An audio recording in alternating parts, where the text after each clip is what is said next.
அனைவருக்கும் டிவைன் ஹீலர்ஜி மற்றும் ரேகி தாந்திரிக் மாஸ்டரின் அன்பு வணக்கம். இன்றைக்கி நம்ம பார்க்குறது வந்து அரோமா தெரப்பி, வாசனை திரவ தெரப்பி அப்படின்றது பார்க்க போகிறோம். வாசனை திரவத்திலெல்லாம் ஒரு தெரப்பி இருக்கா?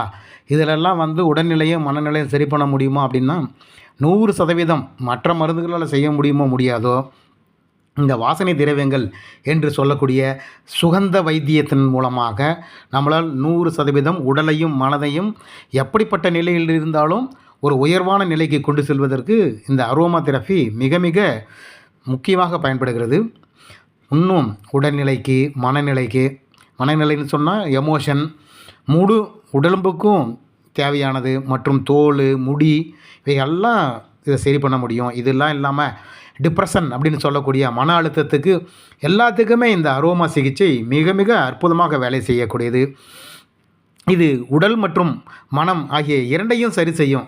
இதனால தான் ரேக்கி, பிராணிக் ஹீலிங் இப்படின்னு சொல்லக்கூடிய ஒரு அற்புதமான சிகிச்சைகளில் இந்த அரோமா மருந்துகள் மிக அற்புதமான ஒரு பெரிய மாற்றத்தை உருவாக்கும்.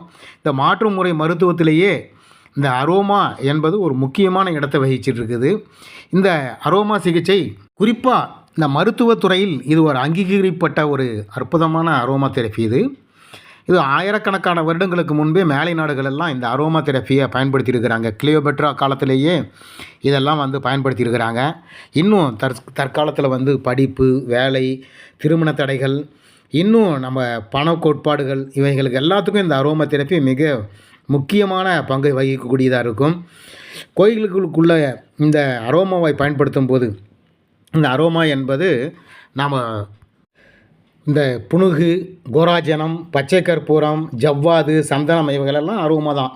இவைகள்லாம் வந்து நம்முடைய திருப்பதி ஏழுமலையான் கோயிலில் கூட இந்த பொருள்கள் அரோமாக வச்சு தான், இந்த அரோமா பொருளை வச்சு தான் தெய்வ வழிபாடுகளில் மிக முக்கியமான கோட்பாடுகள்லாம் நிறைவேறுது. நம்ம இந்த கோயிலுக்குள்ளே போயிட்டு இந்த அரோமா எப்படி செய்யுது அப்படின்னு சொன்னால், முதல்ல உடல், அப்புறம் மனம், அப்புறம் ஆழ்மனம் வரைக்கும் தொடக்கூடிய ஒரு சக்தி இந்த அரோமா தெரப்பிக்கு இருக்குது. மிக மிக முக்கியமான தெரப்பி இது. இந்த வாசனை திரவியத்திலே ஒரு உன்னதமான இடத்தை வகிக்கக்கூடியது இந்த அரோமா தெரப்பி.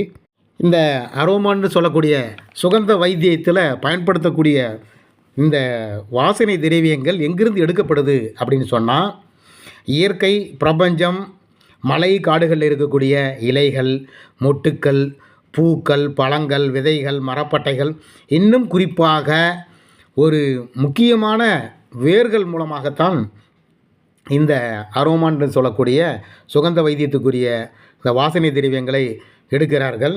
இன்னும் இதை சுத்திகரிப்பு செய்யக்கூடிய முறை ஒன்று இருக்குது. பியூர் கான்சன்ட்ரேஷன் எசென்சியல் ஆயில் அப்படின்னு சொல்லுவாங்க. இது மட்டும் இல்லாமல் த பிளண்டிங் ஆயில் டெக்னிக் அப்படின்னு சொல்லிட்டுலாம் இருக்குது. அதாவது ஒரு திரவத்தை கூட இன்னொரு திரவத்தை சேர்த்தும் பொழுது இன்னும் வீரியம், அதாவது இன்னும் வீரியம் கூடும். நிறைய இந்த அரோமா தெரப்பியில் நிறைய விஷயம் இருக்குது. இந்த அரோமா தெரப்பி அப்படின்றது மருத்துவத்துறையில் ஒரு மைல்கல் அப்படின்னே சொல்லலாம். மிக அற்புதமான ஒரு ரிசல்ட் கொடுக்கக்கூடியது இந்த அரோமா தெரப்பி. இந்த வாசனை திரவத்தின் மூலமாக, இந்த சுகந்த வைத்தியம் மூலமாக இவ்வளோ பெரிய மாற்றங்கள் நிகழ்த்த முடியுமானா நிச்சயமாக முடியும். இந்த ரேக்கி மற்றும் இயற்கை வைத்திய முறையில் இதெல்லாம் வந்து தலைக்கு மசாஜ் செய்கிறது, உடலுக்கு மசாஜ் செய்கிறது, இந்த எண்ணெய் ட்ரீட்மெண்ட்டில் இந்த அரோமாவுக்கு மிக அற்புதமான ஒரு இடம் இருக்கிறது. இது வரைக்கும் இதெல்லாம் நிறைய நம்முடைய நாட்டில் வந்து பயன்படுத்த முடியாது இருந்தாலும் இப்போல்லாம் வந்து வருங்காலத்தில் இதெல்லாம் வந்து நிறைய பயன்படுத்தக்கூடியதாக இருக்கிறது. இதை நீங்களும் உங்களுடைய வாழ்க்கையில் பயன்படுத்தலாம் என்று கூறி இப்பதிவை நிறைவு செய்கிறேன். இந்த பதிவு பிடித்திருந்தால் சப்ஸ்கிரைப் மற்றும் ஷேர் செய்யவும். நன்றி, வணக்கம்.